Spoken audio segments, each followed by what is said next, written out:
வேஷ்டி, புது சட்டை, பட்டு சட்டை, மோதிரம், செயின் எல்லாம் போட்டிருக்காங்க.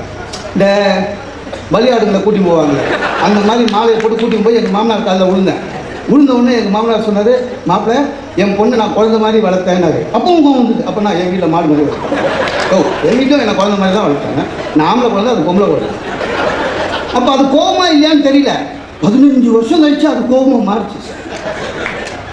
சண்டை போது சொல்லுவோம்ல, உன்னை போய் குழந்தை நம்பர் வைப்பாங்க. அப்பவும் அவ சொல்கிறான், எங்கள் அப்பா இனிமே குழந்தை தான், 75 கிலோ ஒரு அரிசி மூட்டை வெயிட்டு குழந்தை. ஒரு கணவன் என்ன எதிர்பார்க்குறான்? மனைவின்றவோ நம்ம சொல்கிறத நம்பணும். முதல்ல எல்லாத்துக்கும் ஏடா கூட பேசுகிறோம் சார். புருஷனுக்கு நம்ம இப்போ என்னெல்லாம் எடுத்துருந்தேன், நான்லாம் வெளியில் ஆஃபீஸுக்கு போய் அவங்ககிட்ட அடி வாங்கி உர வாங்கி 8 ஹவர் நொந்து நூலாக போய் ஆஃபீஸை கிட்ட திட்டு வாங்கி வீட்டுக்கு வரும். வீட்லேயாவது நான் ராஜாவாக இருக்க வேணவா இல்லையா? வீட்டுக்கு வந்தவொடனே அதே கூலி வேலைனாக்கா கஷ்டம். அங்கேயாவது மாதம் சம்பளம் தரான், மாதம் இப்போ ஓட்டி தரோம். இங்கே எதுவுமே கிடையாது. வீட்டுக்கு ஒய்ஃபுக்கிட்ட சும்மா நம்ம எங்கே சார் உதார விடுவோம், மேனேஜர்கிட்ட பேச முடியாது. வீட்டில் தான் ஒரு சின்ன விஷயம். நம்ம இன்னைக்கு வந்தேன்னா பஸ் எல்லாம் வந்தேன்னா பஸ்ஸை புறப்பட்டுச்சு. புறப்பட்டு வண்டி எடுத்துட்டா ஓடி போய் ஏறிட்டேன். போய் தான் நம்பி தொலையேன். நம்பி ஐயோ எங்கே ஒரு பஸ்ஸில் ஏறினீங்க பார்த்துங்க, உடம்பு என்ன நாம விழுந்தா அப்படின்னா நமக்கு ஒரு திருப்தி. அதை விட்டுட்டு இடுப்பில் கை வச்சுன்னு நீங்கள் ஓடுற பஸ்ஸில் ஸ்கூலில் ஏற மாட்டேன், நீங்கள் அதில் ஏற போகும்போது என்ன உங்கள் அப்பா தான் ஏறுவான். நானா அதை சாப்பாடு அண்டா போடுங்க, அதுதானே எதிர்பார்க்குறோம். சார் அமாவாசை இப்போ போச்சு, காலையில் என் ஒய்ஃபு கிளம்பும்போது இன்றைக்கி அமாவாசை, அங்கங்கே சுத்தாச்சு ஆஃபீஸுக்கு போகிறேன், அங்கங்கே சுற்றி இருக்காதீங்க, மத்தியானம் சாப்பாடு வீட்டுக்கு வாங்க, அமாவாசை நான் போய் இந்த அமாவாசை அன்றைக்கி காலையில் பிரேக்ஃபாஸ்ட் கிடையாது.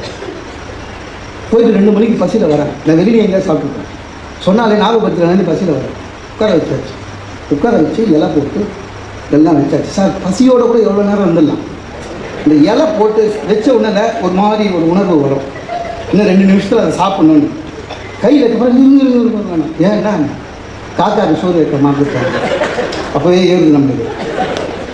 சரி, அப்புறம் நம்ம போட்ட இலையிலேங்க கையை வச்சு பிசைஞ்சு கொஞ்சம் இனிமேல் எடுத்துன்னு போயிட்டான். மொட்டை என் வீடு 2 ஃப்ளோர்.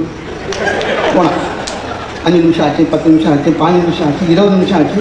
நான் காக்காக்கு சோறு வைக்க போனாலா உட்கார வச்சு ஊட்டுறாளா புரியல. 20 நிமிஷம் கழிச்சு மேலே போனேன்னா யாரும் இல்லை. யாருன்னா காக்காவை சொல்கிறா, ஒருத்தரும் இல்லை. நீ எத்து போனால் 30 கோடி தேவர்களை உட்காந்து. எங்கள் ஏரியா காக்கா தான் எவ்வளோ உஷார் பாருங்க. சாப்பாடு போகணுன்னு அது தெரிச்சு ஓடிடுது. அப்படிங்க ஒரே ஒரு காக்கா வந்துதுங்க, ஆச்சரியம் பாருங்க. அப்பளம் மட்டும்தாங்க எட்டும் போச்சு. அது காக்காவுக்கு தெரியுது அப்பளம் ஒண்டி தான் இவ பண்ணதில்லை, வெறும் பொறிச்சது, மீதிலாம் இவ பண்ணது. காக்கா தப்பிச்சுங்க, நான் மாட்டினேன்.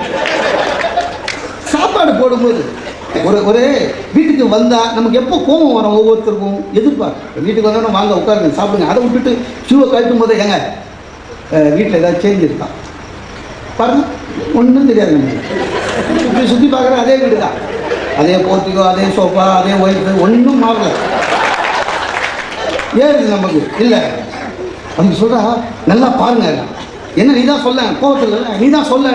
இந்த பாருங்க டிவி மேலே ஒன்றும் இல்லைங்க, ஷோகேஸை ஒரு சின்ன ஃப்ளவர் வாஸ் இருந்ததுல அதை எடுத்து டிவி மேலே வச்சுக்கலாம், அவ்வளோதான். இது இன்டீரியர் டெக்கரேஷன் அவளே நினச்சினுக்கிறேன். உங்களுக்கு ரசனையே இல்லைங்க, உங்களுக்கு இல்லை, உங்கள் குடும்பத்துக்கே இல்லைங்க ரசனை தான் உன்னை கல்யாணம் பண்ணுங்க. ரசனை இல்லாததுனால பிரச்சனை. நமக்கு எதிர்பார்ப்பு, நம்ம சொல்கிறத கேட்கணும். இல்லைன்னா கோவம் வரக்கூடாது. ஒவ்வொரு முறை மாமனார் வீட்டுக்கு போகும்போதெல்லாம் பிபி ஏறும். காலையில் இந்த லட்சம் தந்தாங்க, முகம் முறைச்சோட வான்னு சொன்னதே கிடையாது. இந்த குரியல் கொடுக்குற பையனை மாதிரி பார்க்குறாரு. உள்ளே போய் உட்கார்ந்தா நம்மள ப்ரொமோஷன் மாதம் இதே கேள்வி.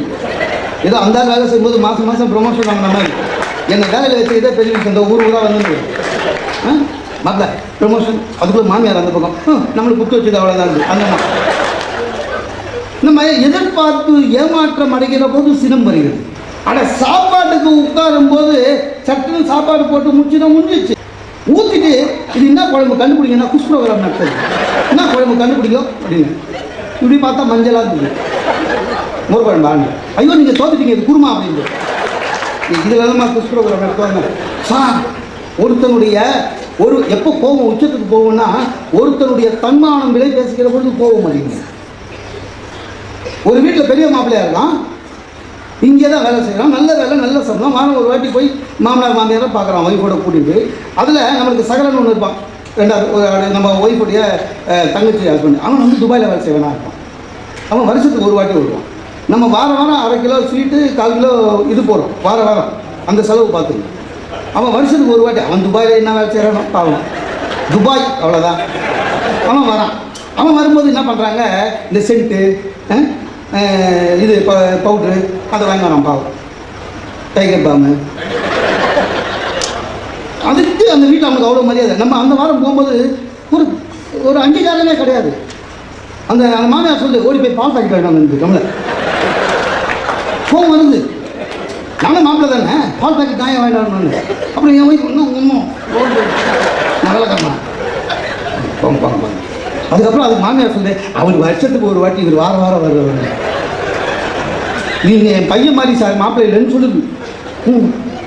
அது எங்கள் மாமியார் ரொம்ப உஷாரு. எந்த மாப்பிள்ளை போனாலும் எனக்கு வாட்சத்துலேயே பெஸ்ட்டு நீங்கள் தான். யார் போகிற மாப்பிள்ளைய எங்கே நிறைய வாட்டி சொல்லி ஒரு வாட்டி போக வந்து சொல்லிட்டேன். அதை ஆரம்பிக்கிறது முன்னாலே, அத்தை இன்றைக்கி ஒன்று சொல்கிறேன், எனக்கு வாட்ச மாமியார் நீங்கள் தான் பெஸ்ட்டுன்னு அந்த வசனம் பேசுகிறேன். அதே மாதிரி ஒரு பெண் மனைவியாக இருக்கிறாள். மனைவியாக இருக்கிறவளுக்கும் ஒரு எதிர்பார்ப்பு இருக்குது. என்ன, கணவன் நம்மக்கிட்ட எல்லாம் சொல்லணும், எதுவாக இருந்தாலும் நம்மக்கிட்ட வந்து சொல்லணும். மனைவி எதிர்பார்க்குறா, தப்பு இல்லை அப்படிதான். நம்ம ஆளுங்க சொல்ல மாட்டான். நம்ம ஆளுங்க ஏமாத்துறதுக்குன்னே இருப்பான். ஒய்ஃப்னா ஏமாத்தலான்னு சொல்லலாம் சார். ஒரு பெண் மருமகளாக வந்தால் அவளும் நம்முடைய குடும்ப உறுப்பினர்னு ஏற்று அவளை வந்து நம்ம வீட்டுக்கு பொண்ணுன்னு நினச்சாதான் அவள் கம்ஃபர்டபுளாக இருப்பாள். இல்லை நான் கோபத்தோடு தான் சுற்றுவாள். அப்படி தானேங்க உண்மை, அதானங்க உண்மை. ஒரு திடீர்னு ஒருத்தன் காலையில் ஞாயிற்றுக்கிழமை காலையில் எழுந்து கிடுக்கிடுன்னு குளிச்சு ஷேவ் பண்ணி கை கட்டி அவளுக்கு சந்தேகம் வருது. ஏன்னா ஞாயிற்றுக்கிழமைனா 12 வரையும் தூங்குறவன், சாயங்காலம் தான் குளிப்பான். திடீர்னு ஒரு ஞாயிற்றுக்கிழமை கிடுக்கிடுன்னு காலையில் புறப்பட்டா ஒய்ஃபுக்கு சந்தேகம் வரும். ஒய்ஃப் எதிர்பார்க்கறதுலாம் என்ன, நீ எங்கே போகிறேன்னு சொல்லிட்டு உண்மையை பேசு, முடிஞ்சு போச்சு.